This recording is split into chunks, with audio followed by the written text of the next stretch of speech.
भास और विलास की परस्पर बातचीत और तत्व ज्ञान द्वारा उन्हें मोक्ष की प्राप्ति।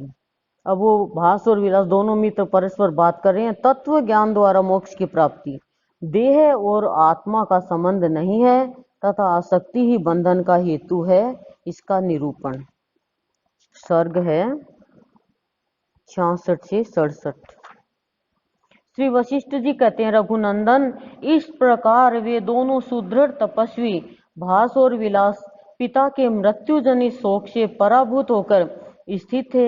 उस शोक जनित संताप से उनके शरीर सूख कर कांटा हो गए थे और ऐसे लगते थे जैसे ग्रीष्म ऋतु के प्रचंड ताप से आमूल चूल सूखे हुए दो जंगली वृक्ष हो। उन्हें सांसारिक पदार्थों से परम वैराग्य हो गया था। अतः वे दोनों ब्राह्मण झुंड से बिछुड़े हुए दो मृगों की भांति वियुक्त होकर उस जंगल में कालक्षेप करने लगे। इस प्रकार क्रमशः उनके दिन मास और वर्ष बीतने लगे। अंततोगतो उन्हें बुढ़ापे ने घेर लिया। पिता के शोक में वो इतने पागल हो गए, बूढ़े हो गए दुख में, परंतु उन्हें विशुद्ध ज्ञान की प्राप्ति नहीं हुई। चिरकाल के पश्चात एक समय प्रारब्धवश उन दोनों बिछुड़े हुए वृद्ध तापसों की परस्पर भेंट हो गई। तब वे परस्पर यूं कहने लगे। विलास ने कहा, मित्रवर भास, इस जगत में तुम ही मेरे परम प्रेमी बंधु, मेरे जीवन रूपी उत्तम वृक्ष के फल और सदा सर्वथा मेरे हृदय में निवास करने वाले अमृत के सागर हो। तुम्हारा स्वागत है। अब वो बुढ़ापे में मिले हैं दोनों, हास और विलास मित्र है वो।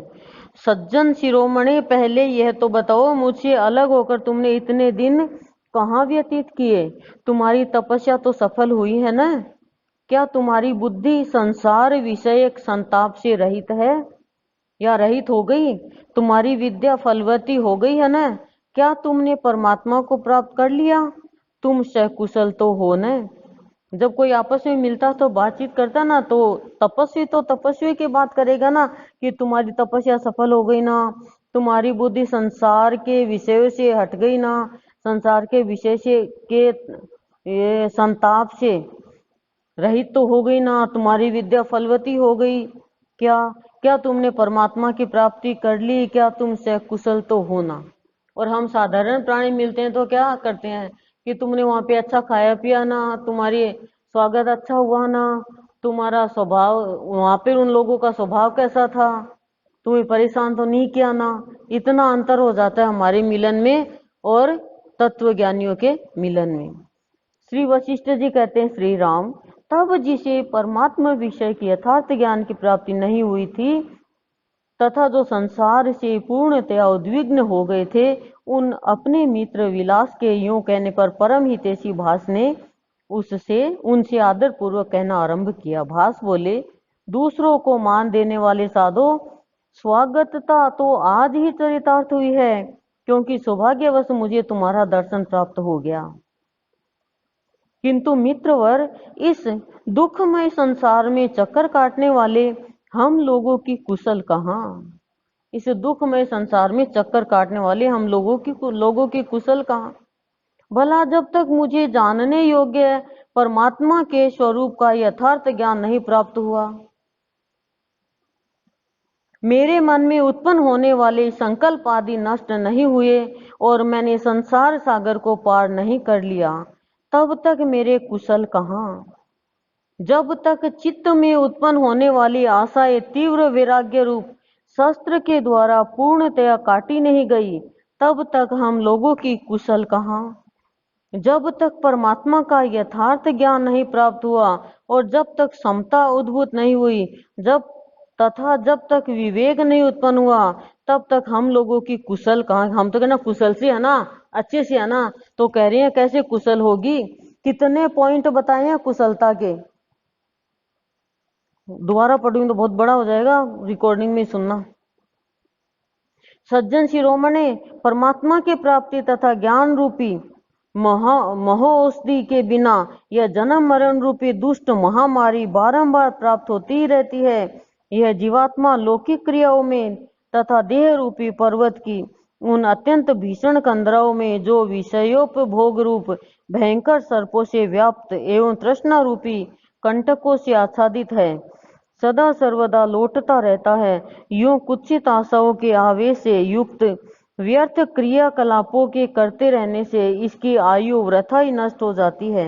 यह मन एक मदमत गजराज के समान है, जिसने परमात्मा में बंधन के हेतुभूत विवेक रूपी आलान को उखाड़ डाला है, और जो तृष्णा रूपिणी हथिनी में कामासक्त होने के कारण उद्विग्न हो उठा है, अतः वह जगत में दूर से दूर भटकता रहता है, जैसे राजहंस सूखे हुए सरोवर से तत्क्षण ही भाग खड़ा होता है और फिर कभी उसकी ओर ताकता तक नहीं। उसी तरह है जिसका यौवन रूपी जल नष्ट हो गया है, उस सूखते हुए शरीर रूपी सरोवर से आयु तत्काल पलायन कर जाती है, पुनः वह कभी लौटती ही नहीं। जब यह जीवन वृक्ष जर्जर हो जाता है और काल रूपी वायु उसे बलपूर्वक झकझोरता है, तब उसके भोग रूपी पुष्प और दिन रूपी पत्ते झड़कर नीचे गिर जाते हैं। जब यह जीवन वृक्ष जर्जर हो जाता है और काल रूपी वायु से बलपूर्वक झकझोरता है, तब उसके भोग रूपी पुष्प और दिन रूपी पत्ते झड़कर नीचे गिर जाते हैं। बुढ़ापे में कहाँ भोग यानी नष्ट हो जाते हैं, परंतु नाना प्रकार के अनुरागों से लिपटी हुई यह तुच्छ चंचल तृष्णा देवालय के ऊपर फहराती हुई पताका की भांति अधिकाधिक बढ़ती रहती है।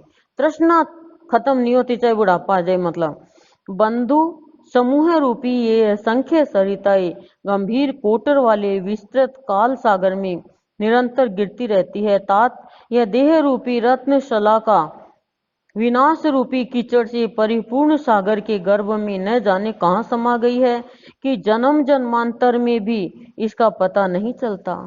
चिरकाल से चिंता चक्र में बंधा हुआ तथा पाप कर्मों के आचरण में संलग्न चित्त समुद्र के गंभीर आवर्त में यानी जल के भंवर में पड़कर चक्कर काटते हुए तृण की भांति संसार में भटकता रहता है। इसे कार्य रूपी असंख्य विशाल तरंगे उछालती रहती है तथा चिंता के फेर में पड़कर यह तांडव नृत्य करता रहता है, जिससे इसे क्षण भर भी विश्राम नहीं मिलता। मैंने इसे कर लिया, यह करता हूँ और आगे उसे करूंगा। इस प्रकार की कल्पनाओं के जाल में फंसकर इस मनुष्य की बुद्धि रूपी पक्षिणी अत्यंत मोहित हो जाती है। मनुष्य का बताया कि तृष्णा है, चित्त है, मन है, बुद्धि है, वो कैसे मनुष्य को जग जंजाल में घेर लेती है और मैं ये करूंगा, मैंने ये इतना काम कर लिया, ये कर लिया, ये बुद्धि रूपी पक्षिणी है, मोहित करती रहती है और कल्पनाओं के जाल में फंसाती रहती है मनुष्य को। श्री वशिष्ठ जी कहते हैं, राघव, उन दोनों ने परस्पर एक दूसरे का कुशल समाचार पूछा। दोनों ने आपस में कुशल समाचार पूछा। तदंतर काल क्रम से विवेक पूर्वक ध्यान के अभ्यास और संसार से वैराग्य के द्वारा परमात्मा का विशुद्ध ज्ञान लाभ करके वे दोनों मोक्ष को प्राप्त हो गए। महाबाहो, इसीलिए मैं कहता हूँ कि सांसारिक पास से जकड़े हुए चित्त को संसार सागर से पार होने के लिए परमात्मा के यथार्थ ज्ञान के अतिरिक्त और कोई दूसरा सुगम उपाय नहीं है। यह उपर्युक्त दुख यद्यपि अज्ञानी के लिए अनंत है, तथापि ज्ञानी पुरुष के लिए अत्यंत साधारण है। ठीक उसी तरह जैसे सागर तुच्छ पक्षी के लिए दुस्तर होते हुए भी गरुड़ के लिए गौ की खुरी के जल के समान ही प्रतीत होता है। जैसे दर्शक पुरुष दूर से ही जन समूह का अवलोकन करता है किंतु उसके साथ अपना कोई संबंध नहीं मानता, उसी तरह जो देहाभिमान से रहित तथा विज्ञानानंद घन परमात्मा के स्वरूप में एक ही भाव से स्थित है, वे ज्ञानी महात्मा पुरुष साक्षीभूत होकर दूर से ही शरीर को देखते रहते हैं।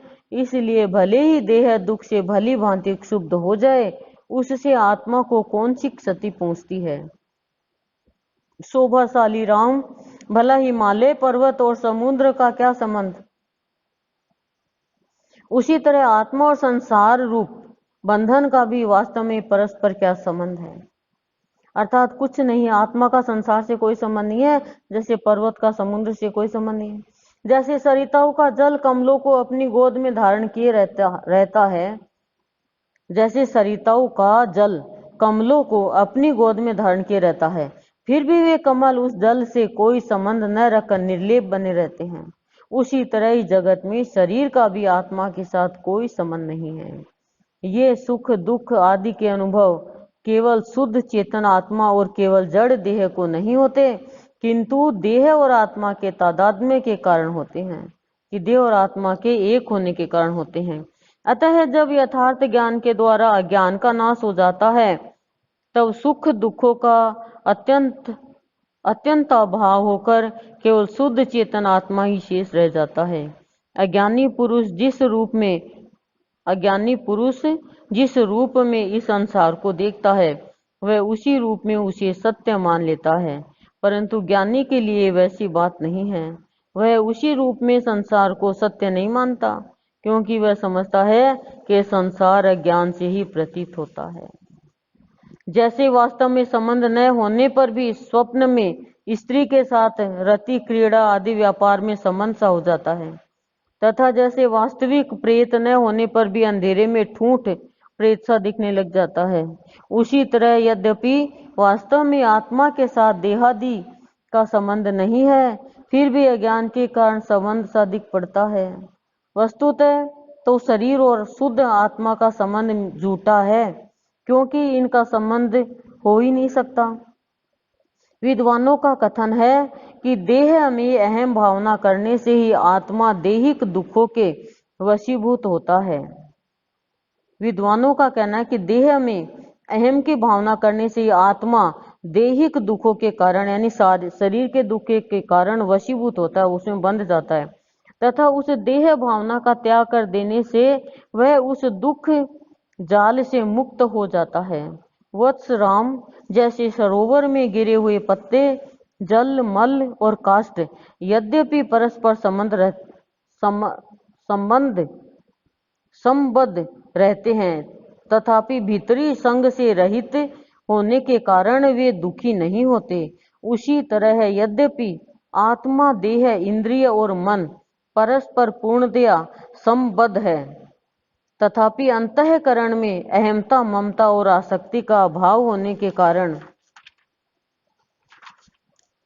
ज्ञानी महात्मा सदा सर्वदा दुख रहित ही रहते हैं।